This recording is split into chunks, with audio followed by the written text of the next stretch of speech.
Well, hey guys, welcome back. And as always, thanks for tuning in. Hope you enjoy everything I'm bringing to you.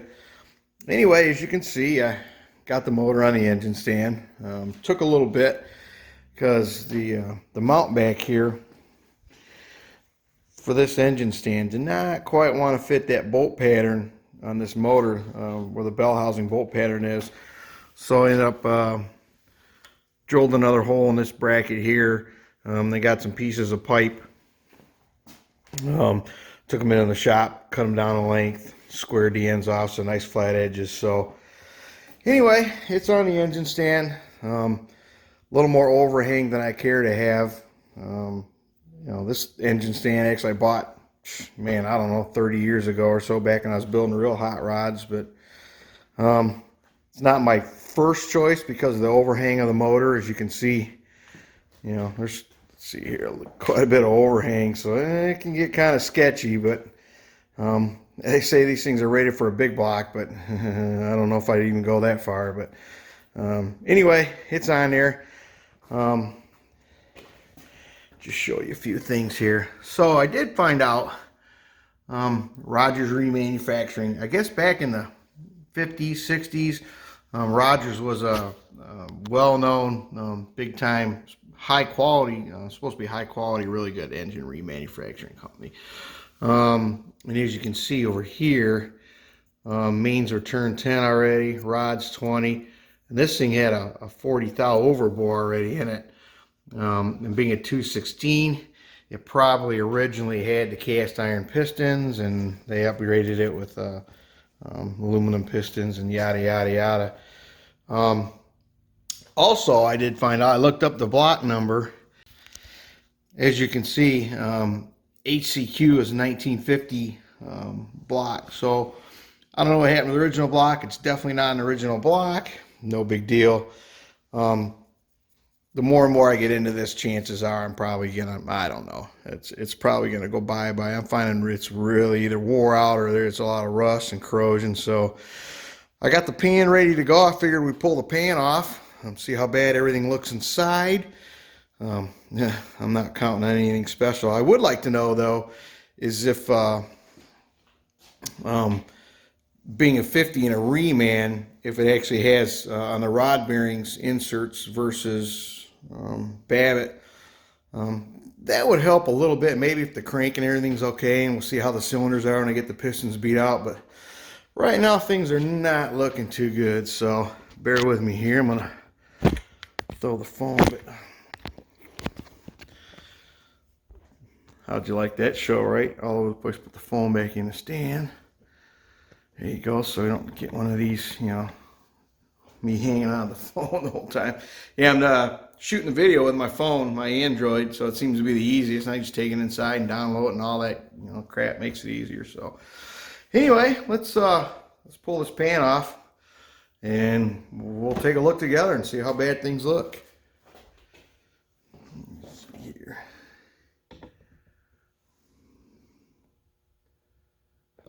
All right. Oops. Hang on here.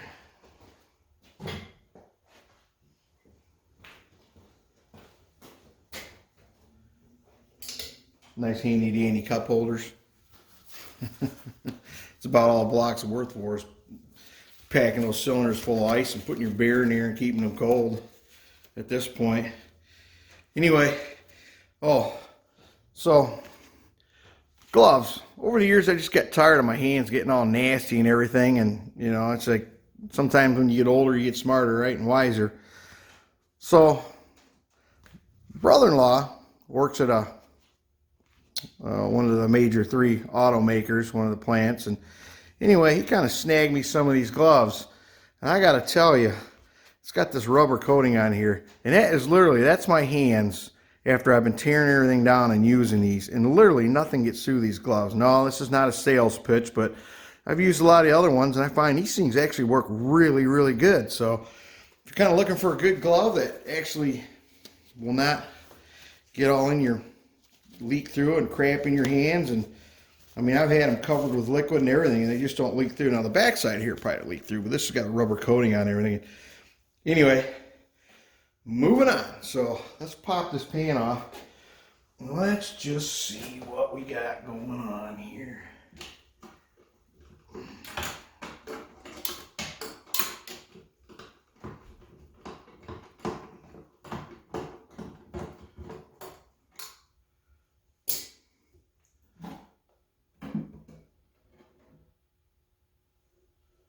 Oh yeah, yummy. Yummy, yummy, yummy. Oh man, well, it's even worse than I thought. Not good, not good at all.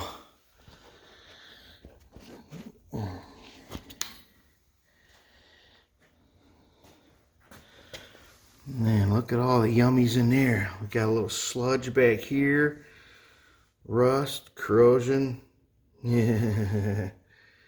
Look at that. Yeah, kind of what I expected. And inside here, take a quick look. Yeah, not good. Not good at all. A lot of rust, a lot of crap, chunky, nasty, gunky gunks. Yeah. All right, well, it's kind of what I thought.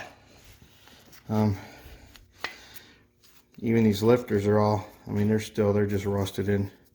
Some of them I've been able to break loose like this guy, but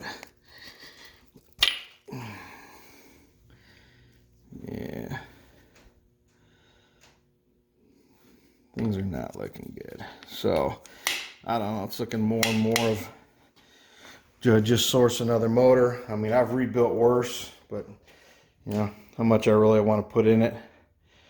I don't know. So we'll get her flipped over, and we'll start taking some rods apart and mains and knocking pistons out and see what we got. Okay, so I got the pan off, got the block flipped over, and as you can see, there is a lot going on in there, and it's hard to believe. This car sat in a barn. Well, more of a big shed than anything. It wasn't in the rain, wasn't exposed to the elements, and this is just, I mean, look at the piston down in there. Just the corrosion underneath the piston. You'd think this thing was full of water, but when I pulled the drain plug in the oil pan, I mean, I got a little bit of antifreeze out, which is expected from considering that 2 cylinders are full of water. But I mean, this, yeah, I don't know. Like I said, this is almost like it's, I mean, anything could be, machining, cleaned, but anyway, looks like there's even paint. Crankshaft's had black paint on it or something at the time. So yeah, I mean, this is basically, I'm just doing this for educational purposes. Once I really started getting into it, I knew that things were going to look good for sure. Like down here, I'm kind of glad that I did not get it to fire up or get it to run, because just think it wouldn't have ran long with all the crap that's in there, all the rust on everything. No, it wouldn't have run long. It'd have wiped the bearings out in no time. And so anyway, figured I'd bring you along and a little motor tear down here and figure out what am I going to do from this point on. I'm probably going to go ahead and crack a couple rod caps just to see. I'm curious if there's insert bearings in there or not. So let's do that and we'll see. Okay, so pull the rod cap just for shits and grins, and sure enough, we have insert bearings. So at some point, the rebuilders, what they usually have to do is bore the rod out to accept the insert bearings.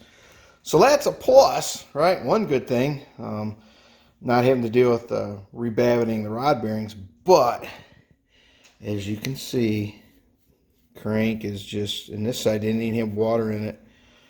Crank is just, yeah. So I don't know. like I said, I got some thinking to do which way I want to go. I can buy a later 235 from a 57, which has, you know, lube oiling, more power, more compression, all the above. So, but you know what I find interesting? Look at this crank, though. This friggin' crank is like massive for what little horsepower this thing puts out. I mean, look at the thickness of this all through here. This is my first time tearing an old motor like this apart, so I find it pretty cool. But man, oh man, oh man, it's just massive.